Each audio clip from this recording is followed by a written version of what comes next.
saludar al maestro Ricardo Sevilla, a quien tengo primero que siempre ofrecerle una disculpa. Me he extendido mucho en este contexto para darle la bienvenida, porque hay tanto material, pero sé que él me entiende. El maestro Ricardo Sevilla es periodista independiente, escritor, columnista del diario Basta y orgullosamente miembro de esta familia sin censura, porque él le va a venir a poner la cereza a este pastel que acabo de poner sobre la mesa. Más de 20 portadas de medios de comunicación hicieron su habitual nado sincronizado a favor de los, iba a decir de los malandros, pero luego se ofenden. Iba a decir de los racistas, pero luego se ofenden. Iba a decir de los clasistas, pero también se ofenden. Iba a decir de los cretinos, pero digamos de los participantes y organizadores de la marcha. Y obviamente nos tiene que hablar de José Woldenberg, el que fuera presidente del Instituto Federal Electoral, maestro sensei del hoy consejero presidente del Instituto Nacional Electoral, Lorenzo Córdoba, porque hay que recordar qué significa esa finísima persona. Ya se nos olvidó que en algún momento se vendió el padrón electoral y terminó en manos peligrosas. ¿Cuál es el papel que jugó José Woldenberg en ese acontecimiento extraño, por decir algo? Mi querido Ricardo Sevilla, te saludo con mucho gusto. Buenos días, maestro.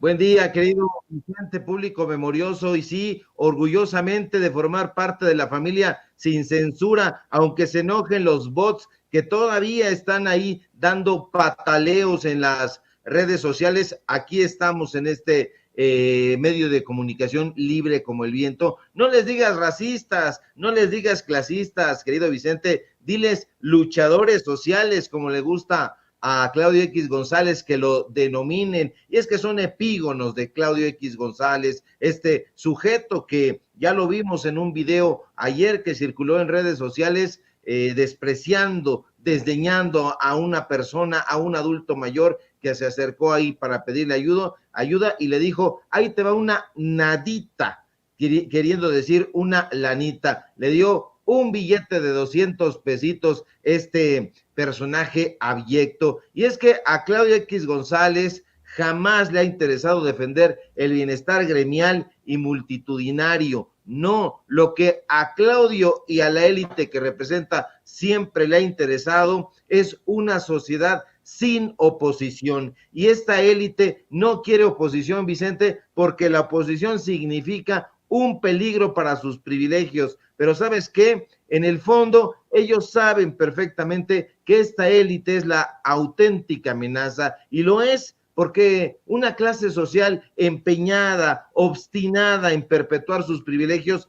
es definitivamente y a todas luces un peligro para México. Desde luego que ellos no lo reconocerán, desde luego que la élite lo negará. Gustavo de Hoyos y Claudio, el dúo dinámico de los fideicomisos, dirán que sí les importa el pueblo, dirán que sí les interesa defender a la población, pero no es así. Ellos van por todos los foros fifís diciendo que son defensores de la democracia, pero esas son solo palabras, o en el peor de los casos, palabrería hueca y superficial que intenta encubrir sus más lóbregos intereses, y sus intereses, Vicente, son tan claros como sanguinarios: seguir sangrando el presupuesto, seguir entregando obra pública por adjudicación directa, seguir endeudando al país y despilfarrar los recursos de la nación. Por más que ayer en los medios de comunicación corporativos hayan sacado más de 20 portadas dedicadas a la marcha en defensa del INE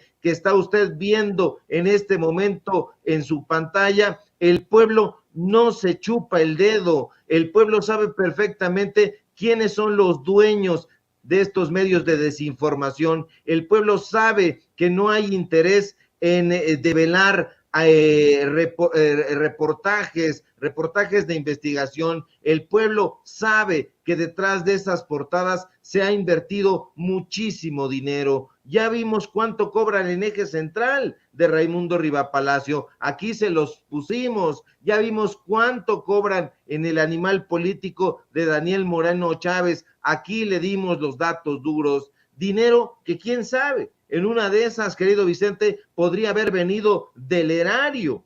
Y es que vimos gorras, pancartas, playeras, mantas y toda clase de artículos publicitarios de muy buena calidad circulando plétoramente en esa marcha. Y también vimos a Lía Limón, la alcaldesa de Álvaro Obregón, repartiendo gorras y playeras, y uno se pregunta, ¿habrá comprado esos productos con el dinero que cobra como alcaldesa o los habrá comprado con el dinero de la alcaldía? Son dos cosas completamente distintas, pero como estos personajes han hecho fama y uno ya no sabe qué pensar, pues bueno, hay que seguirlos exhibiendo, porque al revisar a los personajes que marcharon el domingo, uno se va de espaldas. José Woldenberg, Roberto Madrazo, Miguel Ángel Osorio Chong, Javier Lozano, Elbester Gordillo, Silvano Aureoles, Fernando Belauzarán, Fernando García Ramírez.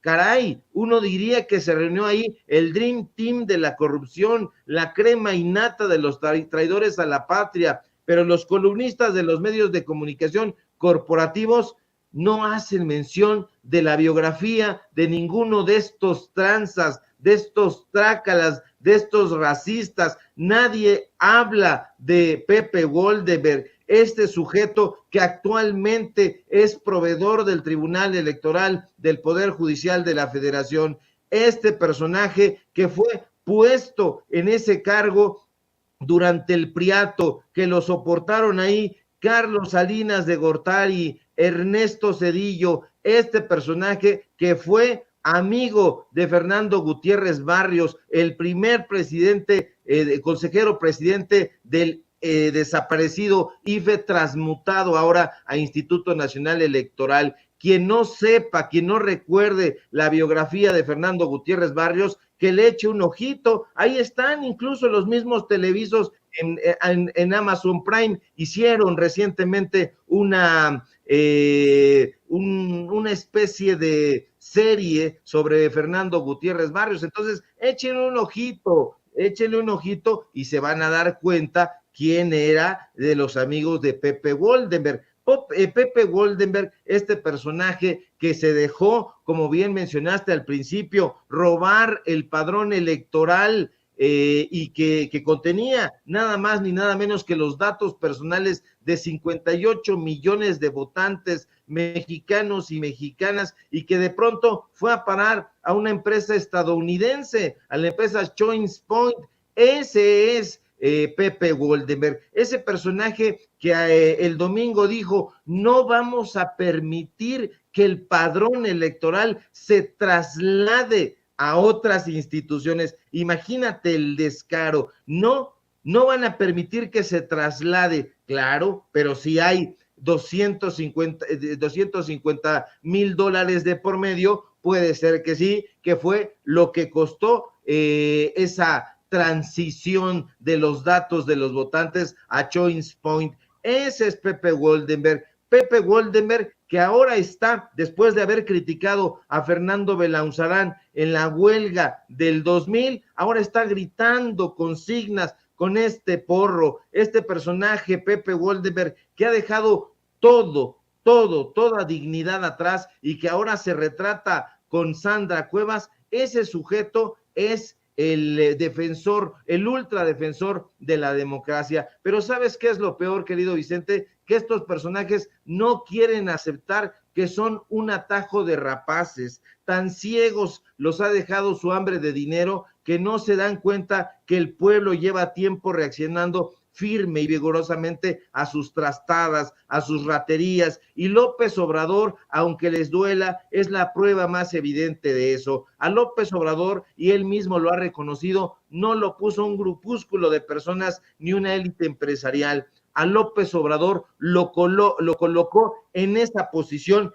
el pueblo de México. La mayoría de los mexicanos y de las mexicanas se dieron cuenta de que el PRI, el PAN y sus aliados se fueron convirtiendo en un grupo político que transformaba las necesidades de la sociedad en aspiraciones individuales. Nunca han trabajado para el pueblo de México, sino para hacer florecer sus negocios y hacer prosperar su satisfacción personal. Jamás les ha importado el bienestar general, y eso hay que decirlo y hay que subrayarlo con todas sus letras, querido Vicente.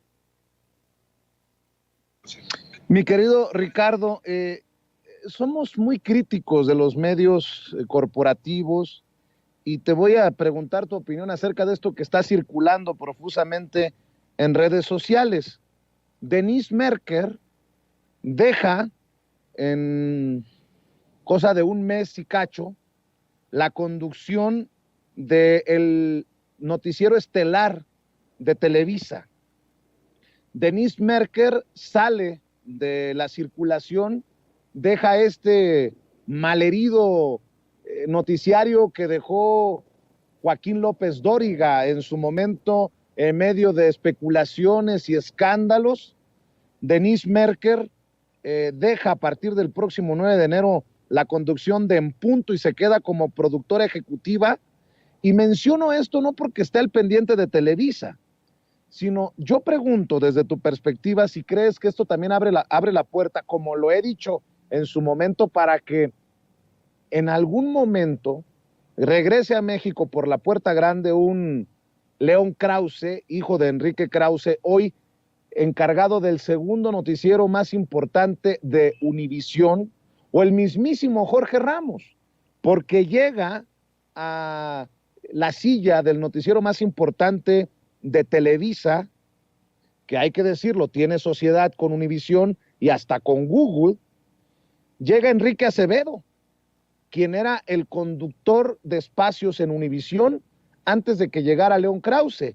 Después Enrique Acevedo se fue como corresponsal a 60 Minutos de la CBS y se convirtió en conductor en inglés de CBS This Morning, así se llama el noticiario.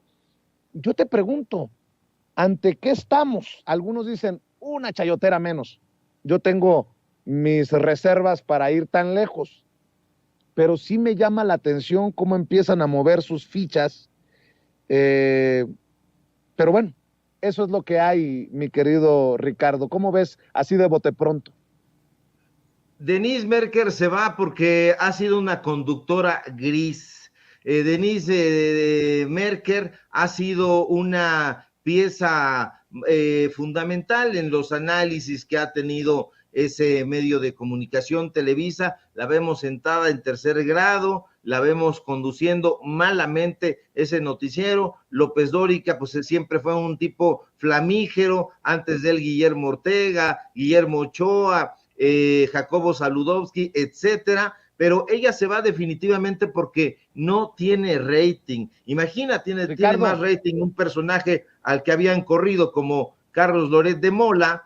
Entonces se va sencillamente por eso. Ahora, era la mirada de los intelectuales orgánicos la única que se tenía durante sexenios. Estos pseudointelectuales, estos pseudoperiodistas merecen el repudio generalizado, y me aventuro a decirlo y a proponer que lo merecen porque sucumbieron al dinero, sucumbieron al chayote, a vender su pluma y su conciencia al mejor postor. Hermano, maestro Ricardo, perdón que te interrumpa, pero ojo que podrían ser la misma burra pero revolcada o peor, porque me acaba de recordar, perdón por interrumpirte, maestro, pero esto es importante. Me acaba de recordar el querido Toño Ruiz, que Enrique Acevedo en su momento fue colaborador de Latinus, de Carlos Loret de Mola y de Broso. Ojo con eso. Sí, por supuesto, y justamente eso es a lo que voy. Se va Denise Merker, insisto, porque no jala la audiencia, no tiene este contacto. Entonces van a traer fichas más pesadas, más vigorosas. No es que ya se vaya a acabar eso, sería lo ideal, lo deseable, pero yo coincido plenamente en lo que dice Toño Ruiz, en lo que comentas tú. Estos personajes, pues no hay que lanzar campanas al vuelo, van a tratar de robustecer su oferta de desinformación. Estos periodistas, llamémosle así, entre comillas, saben que su crecimiento depende de la represión de la verdad, y eso es lo que están haciendo, y eso es lo que van a hacer. Van a sustituir esta pieza, esta ficha, llamémosle así, para que venga otro personaje a suprimir la verdad, porque ellos saben muy bien aquella frase de que la verdad hará al pueblo libre, y no quieren que el pueblo esté libre. Estos periodistas orgánicos, porque no solamente ha sido intelectuales orgánicos como Barta, Waldemar, Krause, Aguilar Camín, sino también ha habido periodistas orgánicos, pudieron utilizar su bagaje para concientizar al pueblo y para lograr un cambio benéfico para la sociedad mexicana, pero no lo hicieron y no lo van a hacer. Han preferido atascarse los bolsillos de dinero que acompañar al pueblo en sus luchas, y eso lo hace simple y llanamente un atajo de traidores a la patria. Ahora bien, afortunadamente en este momento la capacidad intelectual, la capacidad cognitiva de la sociedad ha crecido enormemente, y esas capacidades, querido Vicente, público memorioso, le han dado al pueblo la posibilidad de discernir. La gente ya no se traga cualquier mentira ni pica el anzuelo de la desinformación, y en los medios de comunicación alternativos, independientes, yo me atrevo a decir muy orondamente que estamos preparados para enfrentar ese desafío, para enfrentarlos con datos duros, para enfrentarlos con periodismo de investigación. Así que no cabe agüitarnos, al contrario, están trayendo esas piezas porque ven que nuestros medios están creciendo y que estos personajes ya no gozan de ningún tipo de credibilidad y mucho menos de popularidad. ¿Existe riesgo de que se infiltre gente de Latinus de regreso a Televisa, mi querido Ricardo? No sé si algún día le dé a Carlos Loret de Mola para regresar a Televisa, creo que no, creo que ni siquiera a Broso. Al final, pues está al tiempo para verse, pero Enrique Acevedo fue colaborador de Latinus, y en su momento, uno de los aplaudidores principales de Latinus ha sido León Krause, quien comparte páginas en el Washington Post con Loretito, con los montajes. Y ante esas posibilidades estamos, por estas sociedades que están haciendo Televisa, Univisión, ahora en más, junto a Google, mi querido Ricardo. O sea, no es poca cosa. Yo sé que me van a decir, oye, Vicente, no le des vuelo a esto, no les des publicidad. No, es estar señalando qué personajes están al frente de estos espacios, que son los que gozan de todo el presupuesto, de las empresas que reciben la mayor cantidad de millones todavía del presupuesto de publicidad oficial del gobierno de la República. Así que creo que es de interés público hablar, ¿no?, de esto.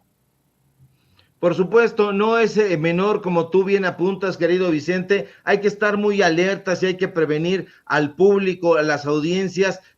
¿Cuál es la biografía de estos personajes? Pregunta si hay posibilidades de que regresen de manera encubierta, infiltrada, personajes de Carlos Loret de Mola a ese medio de comunicación de Latinos. Por supuesto que sí. Hay que recordar que este personaje que hace los reportajes especiales para Latinos formaba parte hasta hace unos meses de Televisa. No tiene mucho de haberse incorporado a Latinos. Entonces ahí tienen un comercio intelectual, un comercio periodístico, un comercio informativo todavía muy abierto. Es muy probable que no regrese Carlos Loret de Mola, como tú bien apuntas, pero hay posibilidades infinitas de que se hagan trabajos aliados, de que se siga trabajando, y sobre todo ya hacia el final del sexenio. Hay que recordar que ahora Televisa pues está muy callado, tal como está callada su corresponsal en las mañaneras,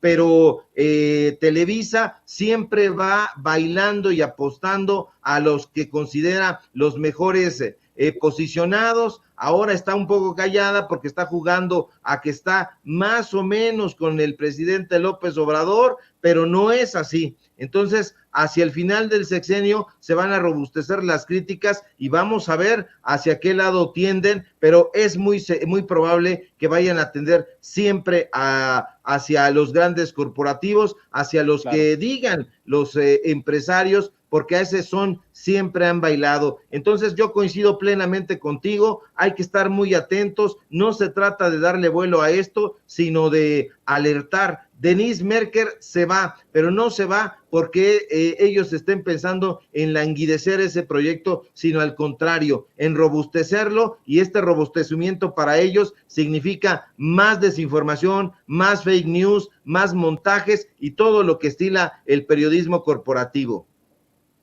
Nada más por no dejar y para cerrar, mi querido Ricardo Sevilla, el periódico El País ha publicado hace unos minutos esto sobre el caso de Televisa.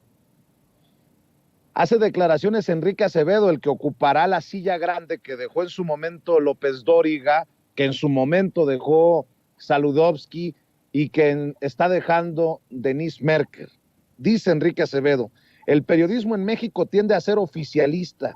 Me gustaría escuchar más a las personas afectadas por las decisiones oficiales. Desde ahí, ojo, que se viene la cargada contra el gobierno. ¿Oficialista? ¿De qué me habla? Si en Televisa están los Leo Zuckerman, los Raimundo Rivapalacio. ¿De qué me habla Enrique Acevedo?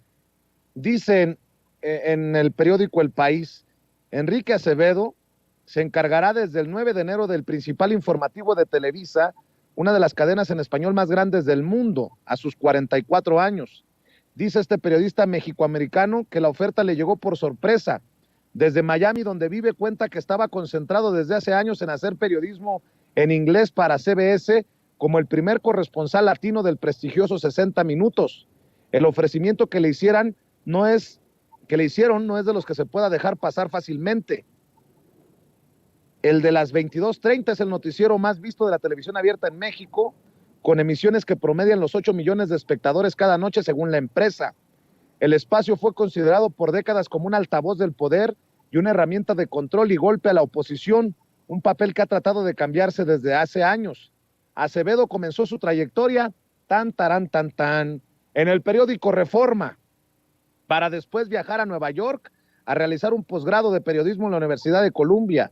Tras su estancia en la prestigiosa universidad, pasó 3 años en Televisa y de ahí saltó a Estados Unidos, primero a Telemundo y en 2011 a Univisión. Ahora, tras casi 12 años en Miami, deberá volver a México a tomar el relevo de Denise Merker, la primera mujer que estuvo a cargo del noticiario y quien quedará como productora ejecutiva tras 6 años en pantalla.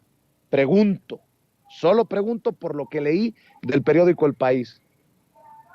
¿Le afectará haber vivido en Miami estos años, rodeado de los Marco Rubio, de las Elvira Salazar, de los Jorge Bailey, de los Jorge Ramos?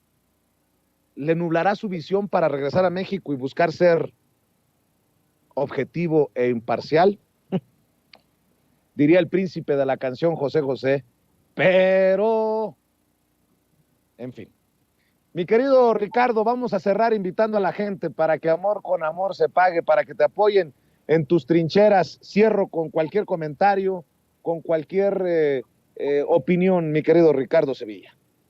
Claro que sí, querido Vicente, no le va a nublar la visión a Acevedo porque regresa a casa, esa visión la tuvo desde siempre. Hay que recordar que el periódico de Junco de la Vega tiene una escuela de periodismo. Si tú egresas de una universidad pública o privada, no importa, recién egresadito, ellos te meten a su escuela de periodismo para que te formen editorialmente, opinativamente en la ruta de ese periódico, que es un periódico de corte corporativo y que sigue específicamente las reglas y la ruta de Alejandro Junco de la Vega. Entonces, si él se formó en esa escuela de periodismo, no tiene la visión empañada ahora en Miami, sino la empañó desde el comienzo. Si también estuvo en Televisa, bueno, regresa a casa, solo que ahora más robustecido en la beligerancia, más robustecido en este convivio que ha tenido con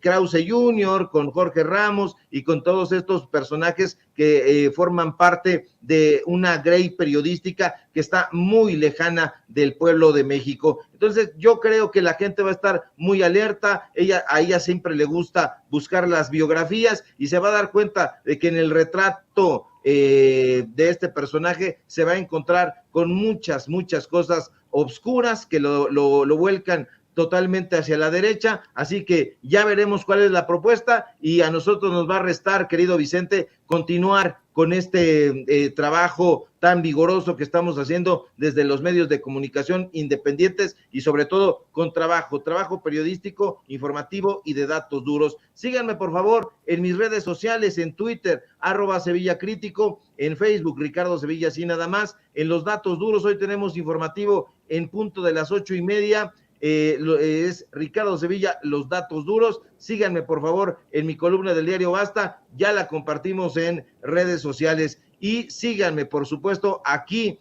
en La Familia Sin Censura, donde estamos practicando un periodismo libre e independiente y libre como el viento. Si todo marcha bien, querido Vicente, ojalá que sí, nos encontramos el día de mañana para Investigación Especial. Recibe un fuerte abrazo y también producción y la audiencia. Gracias, mi querido Ricardo, el maestro Ricardo Sevilla, hablando con nosotros sin censura. Pues fíjese que Alejandra del Moral, y grábenme, don David, Alejandra del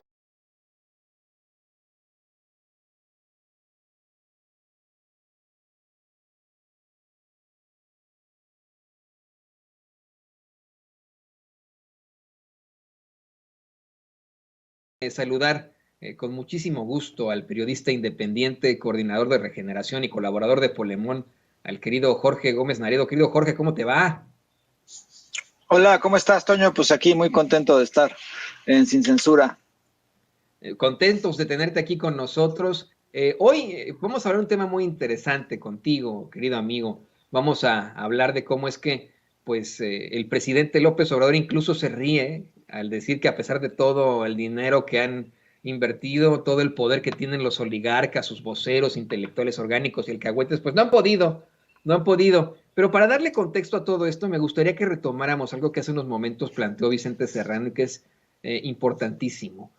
Fíjate cómo es que la priista Alejandra del Moral le da a conocer al defensor de los malandros, Ciro Gómez Leiva, que no va a estar fácil construir una alianza con el PAN y con el resto de los partidos de oposición, esto en contra de la maestra Delfina Gómez, ahora que bueno, pues sería uno de los últimos pilares o baluartes que tendría el PRI a defender, el Estado de México y por supuesto Coahuila. Y esto es interesante con esa encuesta que señala pues el periódico El Financiero, en el que ponen a una Delfina Gómez por arriba de sus adversarios, pero en la que se ve claramente que si unieran fuerzas Alejandra del Moral y Enrique Vargas, sí podrían enfrentarse a Delfina Gómez. Me gustaría muchísimo que comenzáramos con este análisis, si nos lo permites, cómo es que, pues, en todo caso se necesita de alianzas por parte de la oposición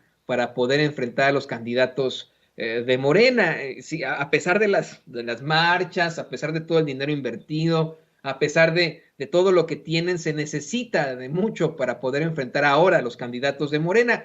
Perdón que te insista con esto, hace un par de semanas aquí nos lo planteaba Paco Cruz, el periodista y escritor, cómo es que hay toda una maquinaria ahí en el Estado de México, ya ni siquiera de la dirigencia del PRI, porque ya ves que se divide en varias logias, sino del muy cuestionable y oscuro Grupo Atlacomulco, mejor conocido como Atracomucho. Cómo es que es un grupo que está presidido desde España por el expresidente Enrique Peña Nieto, y pues que no darán su brazo a torcer con tal de que quede precisamente Alejandra del Moral como la gobernadora. ¿Qué opinas de esto, querido amigo? Sí, mira, es muy interesante todo lo que está comenzando a suceder en relación a la elección del Estado de México, que me parece que es siempre ha sido una elección muy importante en todos los sentidos. Es una elección que es un año antes de la elección presidencial, es la elección en uno de los estados, o más bien en el estado que tiene la mayor cantidad de personas registradas en la lista de votación. Es el Estado de México, que está muy relacionado con la Ciudad de México en muchísimos sentidos. Entonces es una elección fundamental y además es un estado que ha sido gobernado siempre por el Partido Revolucionario Institucional y ha sido gobernado también por un grupo muy específico que pues es el grupo Atlacomulco y que tiene pues una historia muy ruin en muchísimos sentidos. Y por supuesto que ese grupo no va o no quiere dejar pues que gobierne Morena el Estado de México, por todo lo que implica. ¿Por qué? Por el control territorial, por el presupuesto especialmente, por fin. Y además, pues prácticamente ya es uno de los pocos estados que le queda al PRI. Entonces, por supuesto que el PRI solo en este momento, con la presidencia de Andrés Manuel, con todo lo que se ha hecho en Morena en muchísimas entidades, pues no puede solo. Entonces, pues ahí hay una cuestión que tiene que ver con esta alianza que sí, que no, que hay que debatir. Por supuesto que el PRI no va a querer dejarle todo el pastel o una parte del pastel al PRI, al PAN y al PRD, pero bueno, pues ahí está la importancia. Ahora, lo que yo estoy comenzando a ver es, como lo señala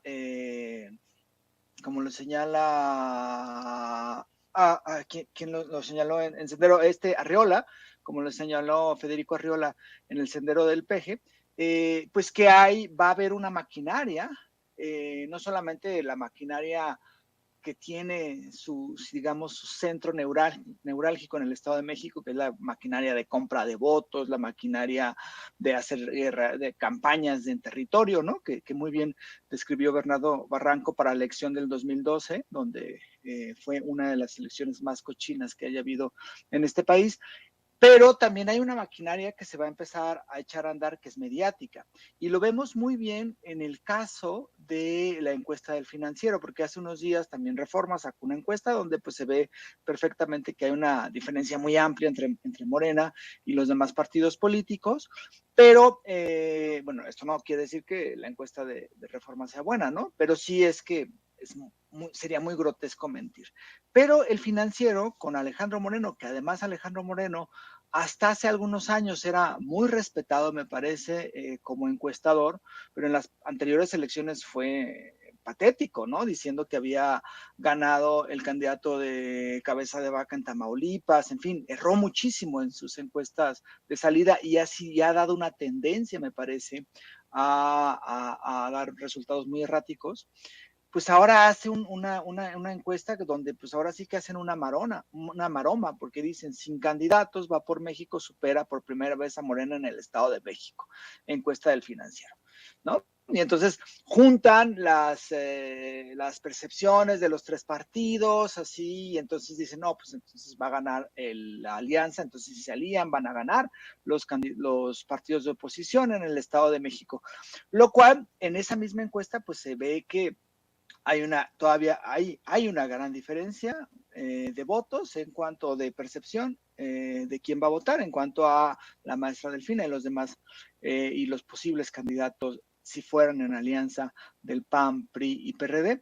Entonces, el punto es que hay o que se está echando a andar una campaña mediática que es una campaña que no es nueva, y que haya utilizado el PRI. Si tú recuerdas, con Enrique Peña Nieto fue prácticamente lo mismo. Enrique Peña Nieto desde el 2007 empezó a estar en las encuestas para la presidencia y de ahí subió y no lo bajaron. Es decir, la estrategia en ese entonces del PRI, cuando era ya gobernador y que tenía la intención de ser el candidato a presidente en el 2012, pues inició por las propias encuestas, es decir, posicionar a este personaje y decir que era prácticamente imbatible, que nunca bajó de las encuestas, y hay que recordar las encuestas, por cierto, que anunciaba Ciro Gómez Leiva todos los días diciendo no va a ganar Andrés Manuel, Peña Nieto es imbatible. Entonces me parece que hay una nueva campaña, claro, ahora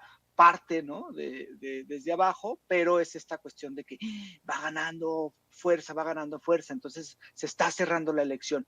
Y me parece que esa va a ser la apuesta discursiva de la oposición, y me parece también que los medios van a participar no solamente con guerra sucia, con información sesgada, con tergiversación, sino que van a participar también con esta cuestión de las encuestas y dar la percepción de que la elección se está cerrando, de que Morena va como en debacle, de que incluso la marcha que sucedió el domingo va a ser un parteaguas en la historia de la 4T, y entonces a partir de ahí se va a ir desmoronando todo.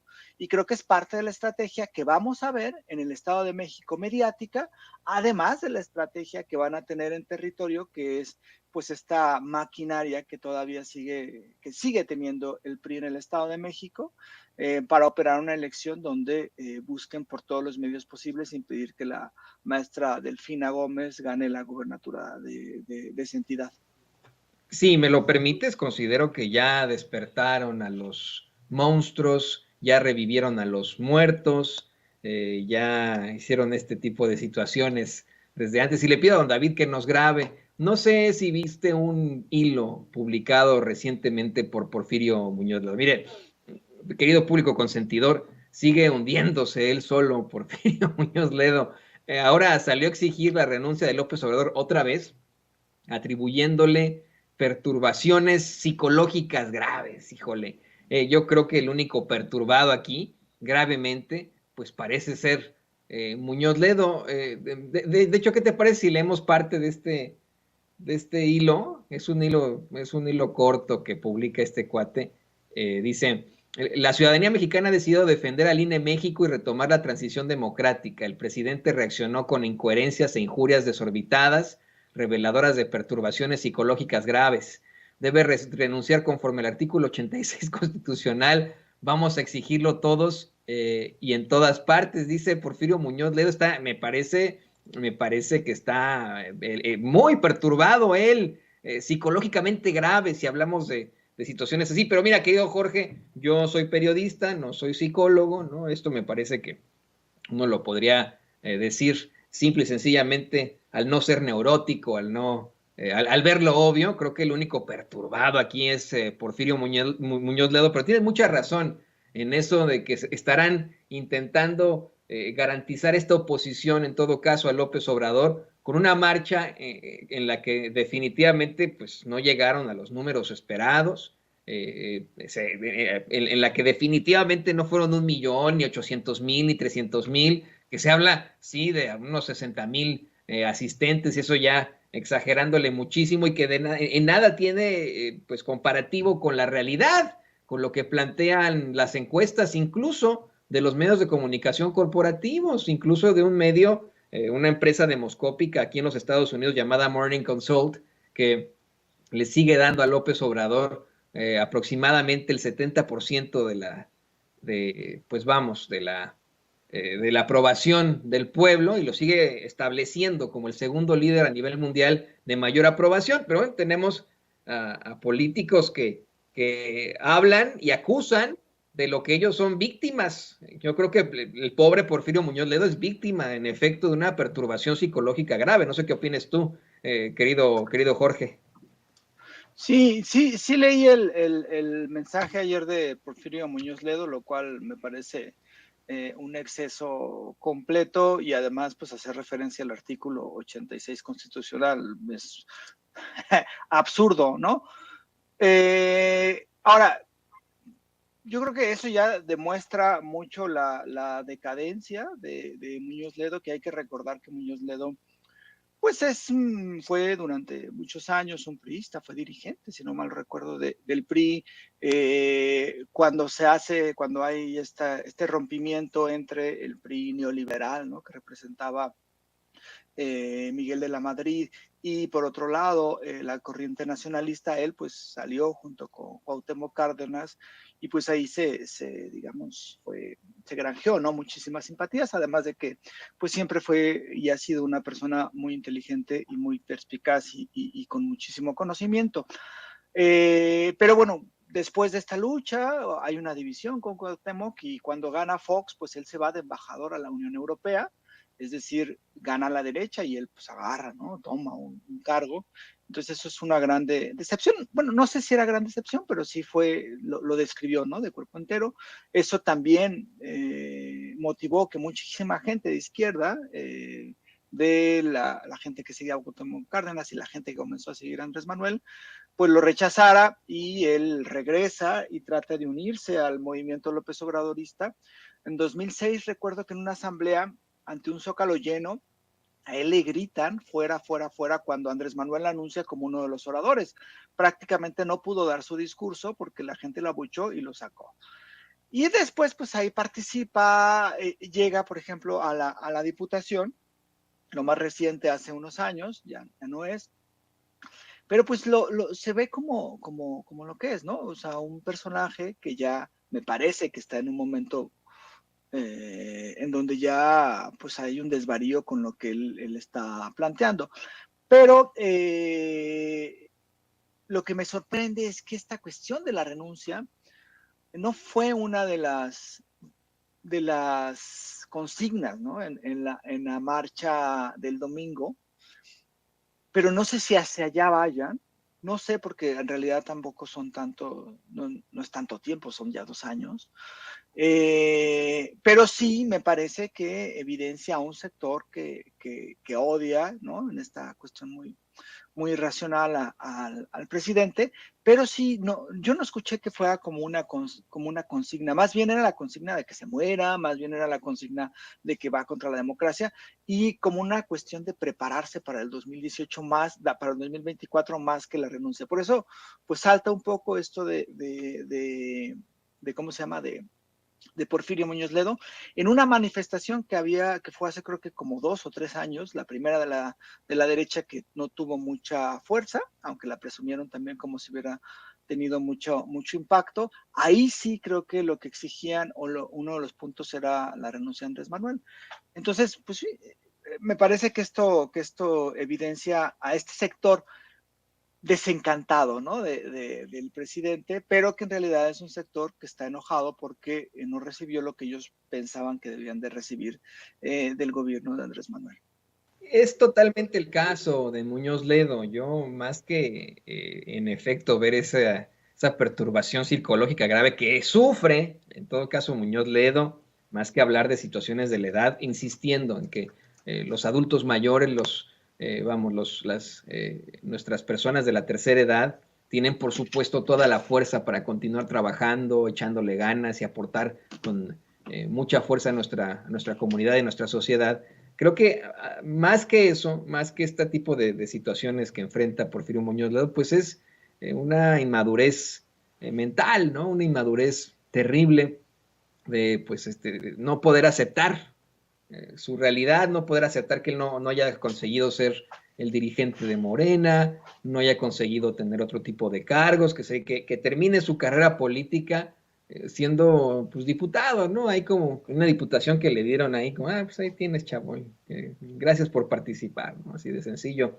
Y de esto se da cuenta la gente. Quiero pedirle al público, a don David que nos grabe, porque hoy el presidente López Obrador, me llama mucho la atención esto que planteaba, riéndose, dijo que a pesar de que pues han utilizado una cantidad de dinero impresionante, a pesar de todo el poder de los oligarcas, de sus voceros, de sus intelectuales orgánicos y alcahuetes, no han podido ni podrán, porque la mayoría del pueblo apoya su gobierno. Habla de esta situación que tanto les molesta y que han utilizado incluso hasta para la burla en la oposición. El amor con amor se paga. Y dice, bueno, a ver, nosotros representamos al pueblo porque el pueblo confía en nosotros. ¿Tú qué opinas de esto, querido Jorge? Sí, la cuestión de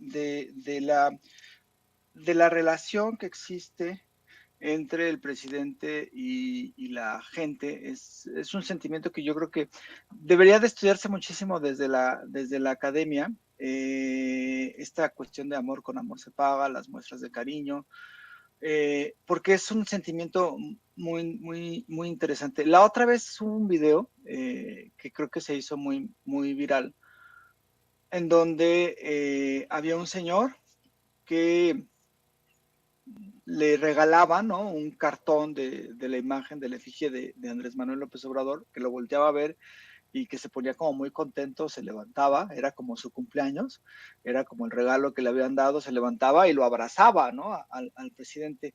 Y yo creo que eso es algo que evidencia muchísimo la forma en cómo se relaciona el pueblo, ¿no?, con el presidente. Durante muchísimos años, los mandatarios, los presidentes, bueno, todavía, ¿no?, muchos gobernadores, presidentes municipales, diputados, senadores, siempre fue la distancia la que marcó esta relación, es decir, la distancia entre el poder, el poderoso y el pueblo, ¿no? Y esta distancia en donde prácticamente pues sí, los personajes de la esfera pública pues nunca miraban a la gente, nunca se preocupaban por lo que pensaba, nunca se preocupaban por acudir a estos espacios. Y yo creo que la historia de Andrés Manuel López Obrador, que ha sido una historia de constante cercanía con el pueblo, no solo desde que quiso ser presidente, no. O sea, es una historia de cercanía desde hace muchos años, desde que estaba en Tabasco, desde que fue parte del Instituto Nacional Indigenista, que iba con los chontales, que estaba ahí, que se preocupaba. Esa es una forma distinta de tener un contacto con la gente y al mismo tiempo él la transformó en una forma distinta de gobernar en la población y pensando en el pueblo, ¿no? Entonces esto, por supuesto que molesta mucho, porque es algo que no sé si comprendan, pero los de oposición, pero es algo que los llena de odio hacia él. Y es algo que también, por ejemplo, se vio en la marcha, porque la gente en la marcha decía, es que no es posible que la gente quiera a este loco, ¿no?, dictador, y es que son tontos los que lo aprecian y votan por él, o están pagados, o les dan unas, pues no sé, unas migajas, ¿no? Hay unas entrevistas que la reportera de Polemón, Beatriz, hizo muy bien, ¿no?, y que evidencian cómo pensaba esta gente.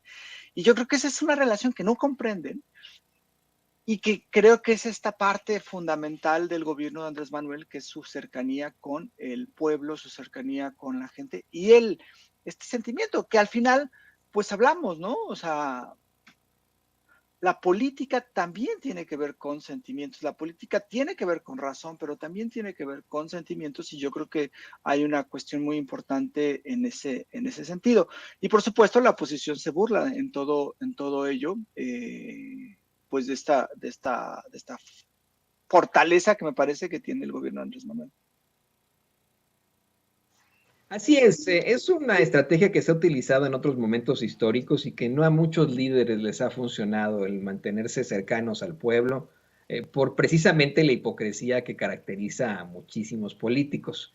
Yo quiero insistir, este no es un espacio de apapacho a López Obrador o a la Cuarta Transformación, pero sí le tenemos que ser absolutamente claros a usted que nos ve, que nos escucha. Aquí le presentamos la noticia tal cual es, con todo el rigor periodístico.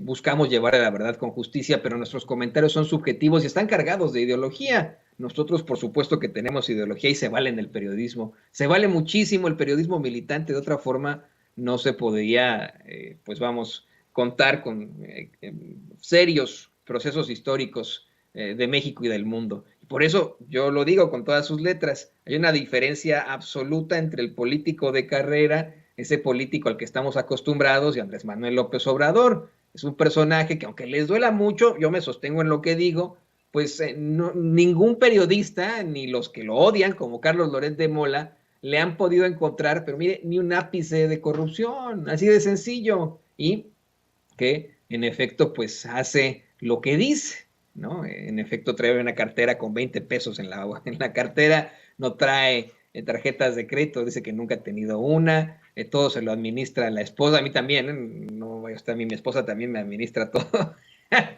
pero esa es la realidad de ese presidente que sí es cercano a la gente, sí se sienta a comerse unos tacos con la gente, sí platica con ellos y siempre lo ha hecho, como bien menciona el querido Jorge Gómez Naredo. Querido Jorge Gómez Naredo, me gustó muchísimo una vez más platicar contigo. Te agradezco esta aportación aquí a Sin Censura. Por favor, compártenos tus redes sociales para que la gente pues te lea y te busque con tus aportaciones. Sí, muchas gracias, Toño.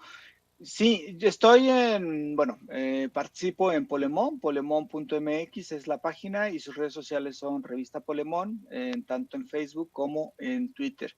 También coordino el periódico Regeneración, que está en la página de Morenflix, si alguien lo quiere descargar, pues ahí está, el último número, que fue el de noviembre, diciembre, ya está ahí descargable y lo pueden compartir, bajar en PDF y bueno, difundirlo a quienes ustedes decidan.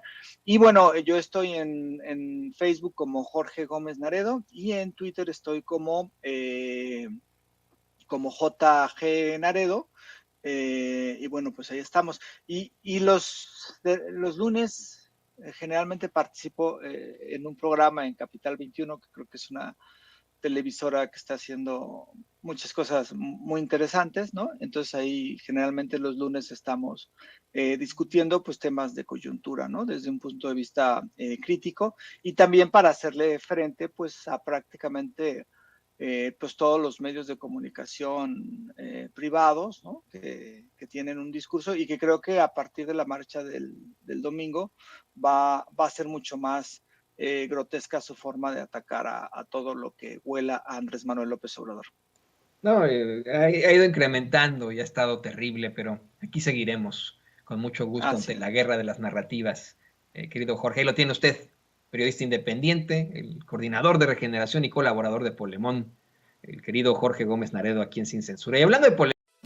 Amigos, amigas, regresamos en breve, pero mientras seguimos hablando sin pelos en la lengua, sin censura, usted puede suscribirse a nuestros 3 principales canales en YouTube.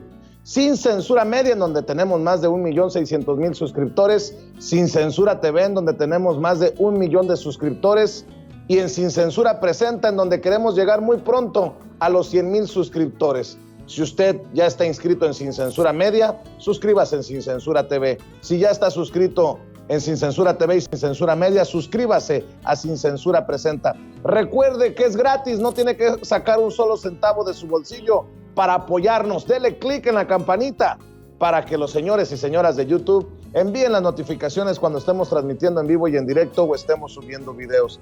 También nos puede seguir en Twitter en @Vicente Serrano y hasta en Instagram. Ojo, también estamos en Instagram. Son nuestras redes sociales y con el apoyo de ustedes seguimos creciendo, porque con ustedes todo, sin ustedes nada.